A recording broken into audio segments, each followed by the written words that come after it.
ንጀነራል ታደሰ ወረደ ካብ ስልጣን ዘይምብራር ብጣዕሚ ዘተዓሰነ ክብላይ ተጌታቸው ረዳ ገሊጾላ ፕሬዝዳንት ግዚያዊ ምምሕዳር ትግራይ ኣብ ዝነበረለዋን ምክትሉን ዝነበረ ጀነራል ታደሰ ወረደ ካብ ስልጣን ዘይምስጓጉ ብጣዕሚ ከም ዘተዓሶ ኣይተጌታቸው ረዳ ገሊጾም ኣማኻሪ ጉዳያት ምብራቕ ኣፍሪካ ቀዳማይ ሚኒስትር አብይ ዝኾነ ኣይተጌታቸው ነዚ ዝበለ ፎርቹን ተባሂሉ ኣብ ዝፍለጥ ሰሙናዊ ናይ እንግሊዝኛ ጋዜጣ ኣብ ዝሕተሞ ንውሕ ዝበለ ጽሑፍ እዮም ትማሊ ሰንበት ንንባብ ዝወቕዐ ናይ ኣይተጌታቸው ጽሑፍ ንፕሬዝዳንት ግዚያዊ ምምሕዳር ትግራይ ሌተናል ጀነራል ታደሰ ወረደ ኣምሪ ረቢሉ ዝኸሰሰ እንትኾን ኣብ ልዕሊ ጀነራል ካብ ዝቐረቡ ክስታት ሓደ ኣብ መንጎ ግዚያዊ ምምሕዳርን ሕወሓትን ኣፈላላይ እናተፈጠረ ክመጽእ እንተሎ እቲ ጀነራል ከም ሓላፊ ፀጥታ ናይቲ ክልል ንሰራዊት ንሕወሓትን ግዚያዊ ምምሕዳርን ኣቀራሪቦም ናይ ምትዕራቕ ግደ ኣብ ክንዲ ዝህልዎ ስልታዊ ብዝኾነ ሸርሒ ንሕወሓት ድጋፍ ናይ ምሃብ ኣሉታዊ ግደ ተፃዊቱ ክብል ከሲሱ ኣላ ንዋዕድ ፕሪቶርያ ስዒቡ ኣብ ዝተጣየሸ ግዚያዊ ምምሕዳር ትግራይ ጀነራል ታደሰ ወረደ ምክትል ፕሬዝዳንትን ላዕለዋይ ሓላፊ ፀጥታን ኮይኑ ዝተመደበሉ ምክንያት እቲ ኣብ ኩናት ዝነበረ ክልል ካብ ጽልዋ ወተሃደራዊ መሪሕነት ናብ ሲቪላዊ መሪሕነት ንኽሰጋገር ኣብ ምግባር ወሳኒ ታራ ንኽፃወት ተሓሲቡ እዩ ዝበለ ኣይተጌታቸው ረዳ እቲ ጀነራል ግን እዚ ምግባር ገዲፉ ናይዚ ተቃራኒ ኣብ ዝኾነ ናይ ምትዕንቓፍ ተግባር ብምውፋሩ እቲ ግዚያዊ ምምሕዳር ብሸርሒ ንኽፈርስ ዓብዪ ግደ ተፃዊቱ ክብል ከሲሶም ጀነራል ታደሰ በዚ ስልቲ እዚ ምኻዱ ንትግራይ ዓብዪ ዋጋ ክፊልዋ እዩ ኢሉ ከም ዝኣምን ዝገለጸ እቲ ኣማኻሪ ቀዳማይ ሚኒስተር እቲ ክልል ካብ ፌደራል መንግስቲ ንኽንጸል ብመዳይ ቁጠባ ንኽህሰን ናይ ምድርዳር ዓቕሚ ንኽዳኸምን ምኽንያት ኮይኑ ክብል ኣብ ጽሑፉ ዘርዚሩ ኣላ ጸገማት ክፍጠሩ ተለዉ ጀነራል ታደሰ ስልኩ ይዓጽ ነይሩ ኢሉ ኣብ ጽሑፉ ዝኸሰሰ ኣይተጌታቸው ረዳ ከምኡ ዝገብረሉ ምኽንያት ነቲ ሰራዊት ተሓቢሩ ዝቃለሶ ዝነበረ ጉጅለ ተዘዋዋሪ ድጋፍ ንምሃብ ከም ዝመስሎን በዚ ድማ ጀነራል ታደሰ ኣብ ልዕሊኡ ክሕደት ዝፈጸመ መሲሉ ከም ዝስምዖን ብጣዓሳ መልክዕ ገሊጹ ኣላ ሎሚ ኮይነ ክሓስቦ እንተለኹ ታደሰ ኣብ ልዕለይ ዝኹሉ ሸርሒ ክፍጽም እንተሎ ንምንታይ ዘይባረርክ ወይ ለይናሳሕ ዝበለ ኣይተጌታቸው እዚ ዘይምግባሩ ዓብዪ ፖለቲካዊ ስሕተት ምዃኑ ብምግላጽ ጽሑፍ ዛዚሞም ብኻልእ ሓበሬታ ኣምባሳደር ፈረንሳይ ኩነታት ተመዛበልቲ ትግራይ ልቢ ሰብሪ ክብል ገሊጾም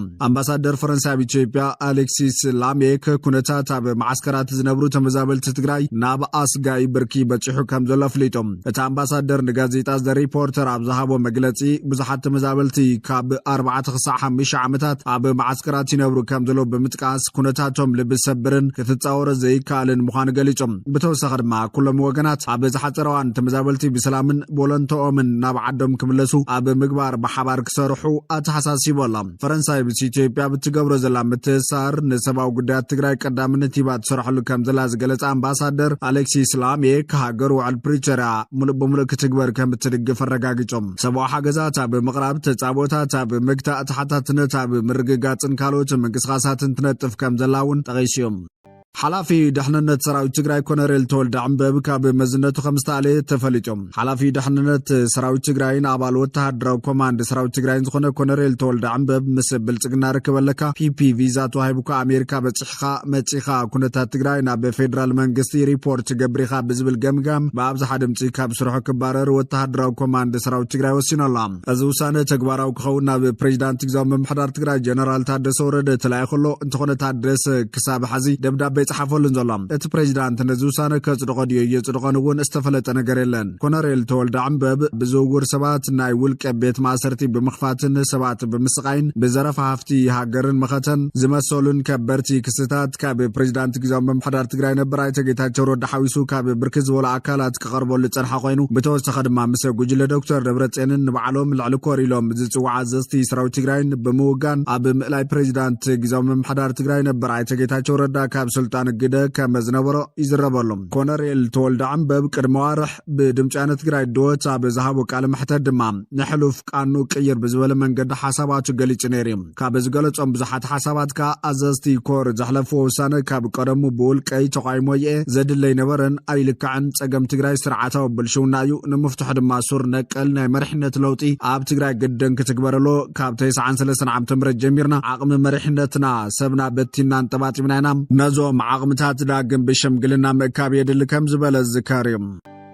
ኤርትራ ሰራዊት ክትስሕብን ዘተደሉ ትኽትኸውንን ኢትዮጵያ ፀዊዓ ኤርትራ ድማ ነዝምልከት ምላሽ ኣብ ዝሃበቱላ ሓፂር መልእኽቲ ነፂጋቶላ ሚኒስትር ጉዳያት ወፃኢ ኢትዮጵያ ሰራዊት ኤርትራ ካብ መሬት ኢትዮጵያ ክወፅን ንልዝብ ድሉ ክኸውንን ፀዊዓላ ብመንገዲ ሚኒስትር ጉዳያት ወፃኢ ሃገር ጊዴን ጢሞቴዎስ ንመዘኑ ሚኒስትር ዑስማን ሳልሕ ዝተጻሓፈ ምዃኑ ዝተመልከተ ደብዳቤ ኤርትራ ላላው ደብ ኢትዮጵያ ብከባቢታት ሰሜናዊ ምብራቅ ጥሒሳ ተቆጻጺራ ከም ዘላ ይገልጽ ብተወሳኺ መንግስቲ ኤርትራ ላላውነቱን ደባቱን ካብ መግሃስ ቁጠብ ኢትዮጵያ ብተደጋጋሚ ፀዊዓ ከም ዝነበረ ጠቂሱ እቲ ጻዕርታት ግን ከም ዘይተዓወተ ገሊጹ ጥሕሰት ናይዚ ከባቢታት ካብ መዓዝ ተፈጸመ ምዃኑ ግን ብንጹር ኣብቲ ደብዳቤ ተመልከተን ዘሎ ሰራዊት ኤርትራ ብዋን ጽንተታዊ ኩናት ትግራይ ኣብ ጎኒ ሰራዊት ኢትዮጵያ ኮይኑ ከም ዝተዋገ ዝፍለጥ ኮይኑ ዳሓር ግን ካብ መሬት ኢትዮጵያ ተቕሊሉ ከም ዝወፀን ኣብቲ ብመሰረት ውዕል ኣልጀርስ ዝቖመ ኮሚሽን ዶብ ዝሃቦ ውሳነ ከም ዘሎኒ ክገልጽ ጸኒሖም ቀደማ ሚኒስትር ኢትዮጵያ እውን ቅድሚ ሕዚ ኣብ ፓርላማ ንምውፃእ ሰራዊት ኤርትራ መልኪቱ ንዝቐረበሉ ሕቶም ኣብቲ ዝተበየነሎም ቦታ እዮም ዘለው ካብ ወፃኢ እንተለው ግን ኮሚቴ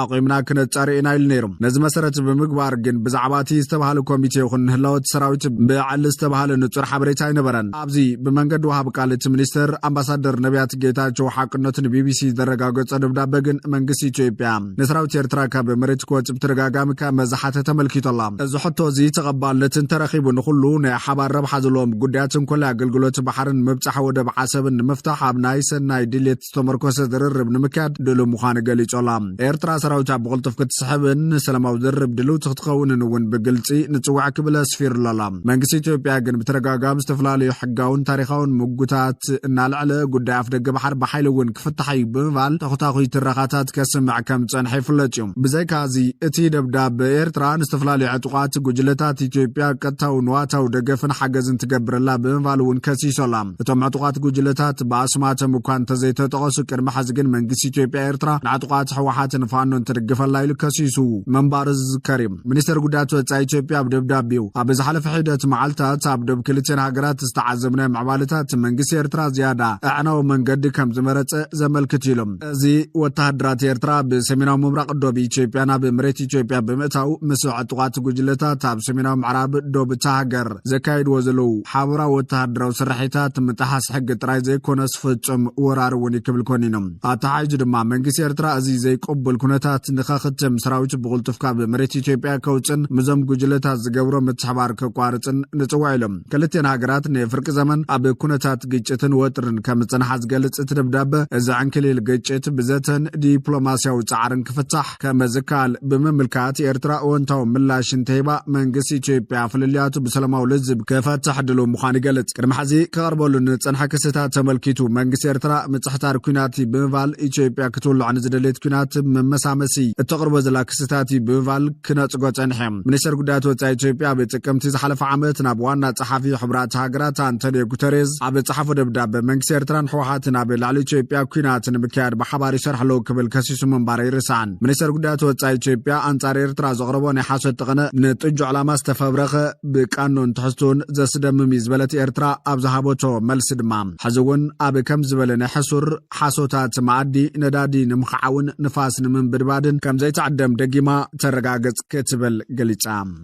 ኢምራት ዓረብ በአሜሪካ ዝድገፍ ውጥን ሰላም ሱዳን በሓጎስ ከም እትቕበሎ ገሊጻ ሕብራት ኢምራት ዓረብ ነቲ ዕናዊ ግጭት ሱዳን ነዳዲ ወሲኻትሉ ዝብል ተደጋጋሚ ክስታት እኳ ይቐርበላ እንተሃሎ በአሜሪካ ዝድገፍ ውጥን ሰላም በሓጎስ ከም እትቕበሎ ገሊጻላ አቡዳቢ ብላዕለዋይ ኣማኻሪ ጉዳያት ዓረብን ኣፍሪካን ኣሜሪካ ማሳድ ቡሉስ ዝተኣወጀ ኩሎ መዳይ ውጥን ሰላም ሱዳን በሓጎስ ተቐቢላቶ ከም ዘላ ወሃቢ ቃል ሚኒስትር ጉዳያት ወፃኢ ኢምራት ዓረብ ኣብ ኤክስ ዘርጎ ሓበሬታ ጠቒሶም እዚ ተኽሲዶ ምባል ንምርግጋዝ ዝዓለመ ዘባውን ህጉራውን ጻዕርታት ከም ትድግፍ ዝገለጸት ኢምራት ከሞን ምስኳድ ዝበሃል ጉጅለ ኣሜሪካ ግብፂ ሳዑዲ ዓረብን ኢምራትን ኣብ ሱዳን ብሽምግልና ዝግበር ዘሎ ቃልሲ ተሳትፋ ከም ትቕጽለሉ ኣረጋጊጻ እዚ ከም ዘሎ ግን ሶማል ምስ ኢምራት ዝነበራ ናይ ፀጥታ ምትእስሳር ድሕሪ ምብታኻ ምስ ንግስነት ሳዑዲ ዓረብ ናይ ምክልኻል ናይ መዘክር ስምምዕ ፈሪማ ኣላ መንግስታዊ ተወኪል ዜና ሳዑዲ ዓረብ ሳውዲ ኒውስ ከም ዝሓበረቶ ሶማል ምስ ሕብራት ኢምራት ዓረብ ዝነበራ ኩሉ ናይ ፀጥታን ምክልኻልን ስምምዓት ብወግዒ ድሕሪ ምቁራፃ ምስ سعود عرب حدوش ناي مكلخال متحجاز مذكر سممع كان مستفرار محبيرام اتسممع عبرياد بمنيستر مكلخال سومال أحمد معلم فيك أن منيستر قدات مكلخال نكسند سعود عرب كالد بن سالمان كمستختمة منقصا وكيل ساودني وسوسها قليسام إذن مكلخال متحجاز زباوتان مرققان مدقاف عبز علمة عضو تهدراوي سلطنا ملوات تمكرو معبال عاقمي مكلخال محيال تأتاو متحبارن زدهبهم سبسلطانات كلتين هاقرات عبزهابو قال زسم معنتا بمنغو سمال نكسند سعود عرب زلو استراتيجيكاو زمدنا زدلدلن نيناوي حوانا بمداي مكلخال تأتان متحبار زلوان حابراوي توفاينت زين تبارغن مخانم الكيتو معلوم زسم معزي بايتو منيسترات سومال نتي مس حبراتي مرات عرب زنبرا ناي كلتا وحسنتن مكلخال سم معاتم ولبو ملء مبتاخو دحر مواجز تخستيم اتي معخن زينا وسيخو ازي موتازي مستي ابتو زوبانا وسخز متزولو وطرن ابك حبحري ابو منغو سعود عربني مراتن زكاير زولو قلسن استاساسر مخانو تقيشيم